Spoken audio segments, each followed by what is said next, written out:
पिताश्री, चाचाश्री को मत मारिए। छोड़ मेरा पैर, मूर्ख। नहीं पिताश्री, चाचाश्री के प्राण हरने से पहले आपको अपने पुत्र का वध करना होगा।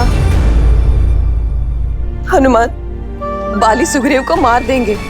एक भाई दूसरे भाई के प्राण ले ले, इससे पहले रोक लीजिए अनर्थ। तारा,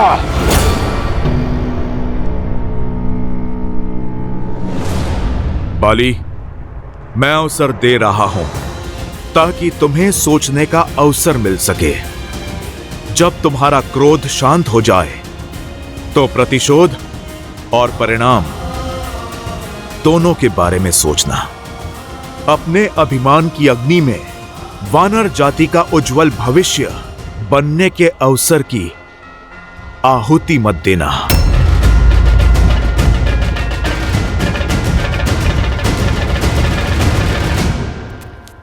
महाराज सुग्रीव, उठिए, उठिए।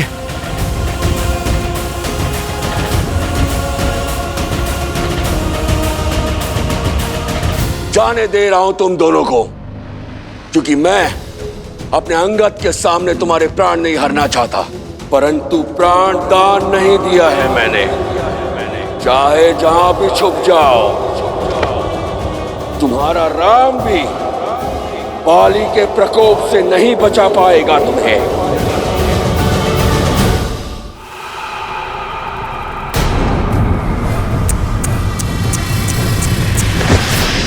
इस कीट को क्यों तरसा रहे हो रक्षक? राक्षस वीर घर की जय हो, सेनापति दूषण की जय हो।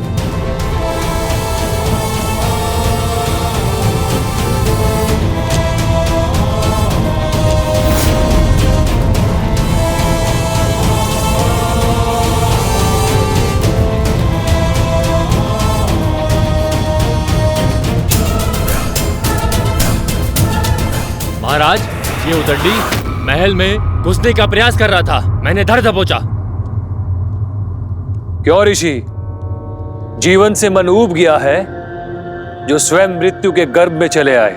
हम अपनी पत्नी लेने आए हैं, जिसे तुम दोनों दुष्टों ने अपहरण करके बंदी बनाया है। मेरी पत्नी मुझे लौटा दो, अन्यथा। क्या?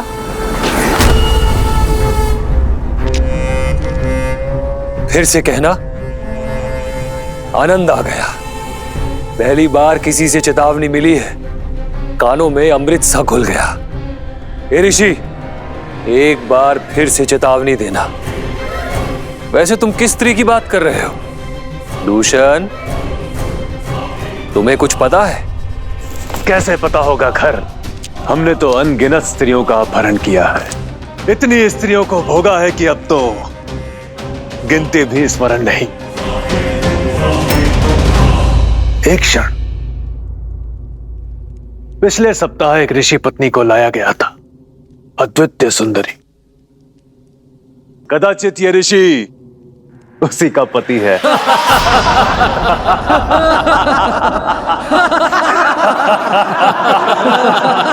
निर्लज्ज, पापी, श्राप है मेरा। जिस गति से तुम अपना पाप का घड़ा भर रहे हो, उसी गति से तुम्हारी मृत्यु तुम्हारे पास आ रही है। तुम दोनों का अंत निकट है। श्राप, श्राप वो देते हैं जिनमें संघर्ष करने की शक्ति नहीं होती, मूर्ख। दंडक अरण्य के कर्ता धर्ता है हम। राक्षस राज रावण के सौतेले भाई और प्रतिनिधि है हम लोग। इस वन के स्वामी है हम लोग। दंडक के भगवान हैं हम। अब बताओ, भगवान को मारने का साहस किसमें है? तुम में नहीं ना? तुम जानते हो कि भगवान क्या कर सकता है? जानते हो?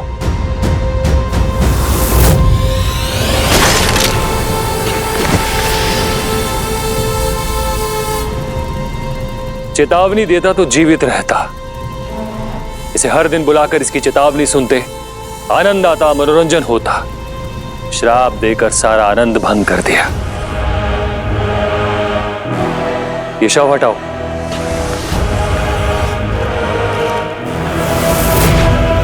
भैया,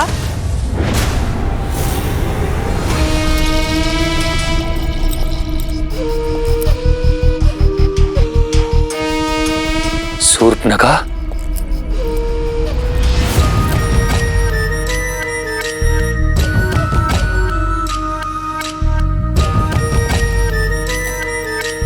आज लंका छोड़ के दंडकारण्य में कैसे आना हुआ? रावण भैया की आज्ञा का पालन करने।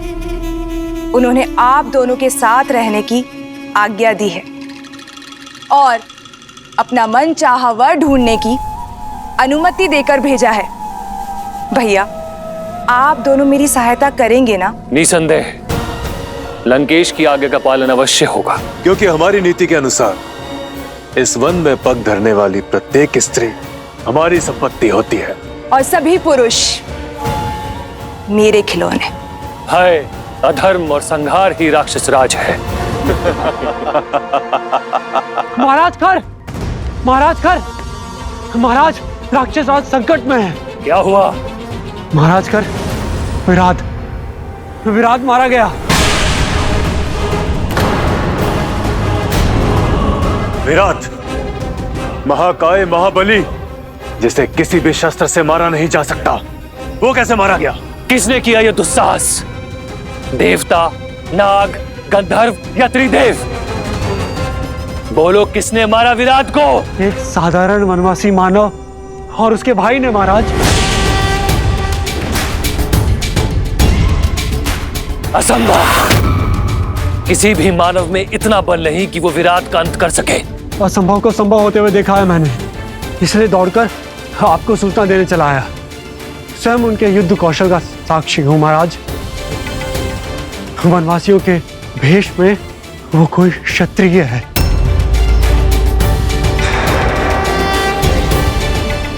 महाराज, दो भाई हैं वो, राम और लक्ष्मण, और उनके साथ एक सुंदरी भी है। 3 मनुष्य दंडक आरण्य में उन्मुक्त घूम रहे। साहसी वनवासी, उसका भाई और पत्नी भी।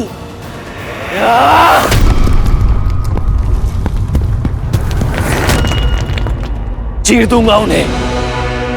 दंडक अरण्य के राक्षस राज को चुनौती देकर कोई जीवित नहीं रह सकता। एक क्षण खर भैया, उस स्त्री का विवरण दो। कैसी दिखती है वो? अनुपम सौंदर्य है उस स्त्री का। हिरनी सी आंखें, गज सी चाल, पुष्प सी कोमलता, देव तुल्य तेज है। एक बार कोई देख ले तो मंत्रमुग्ध हो जाता है। ऐसी सुंदरी तो संपूर्ण संसार में केवल एक ही है। मिथिला की राजकुमारी सीता।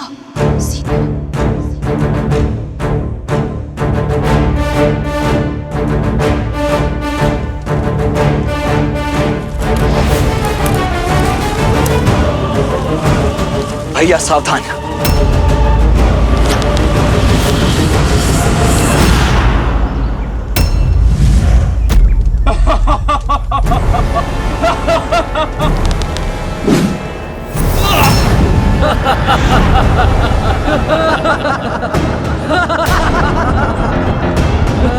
लक्ष्मण, यज्ञ भंग नहीं होना चाहिए।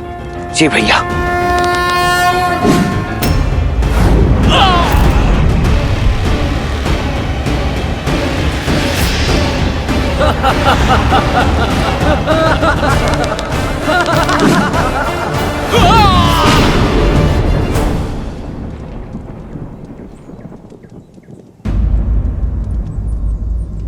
लक्ष्मण, तुम सावधान रहना, मैं अभी आया।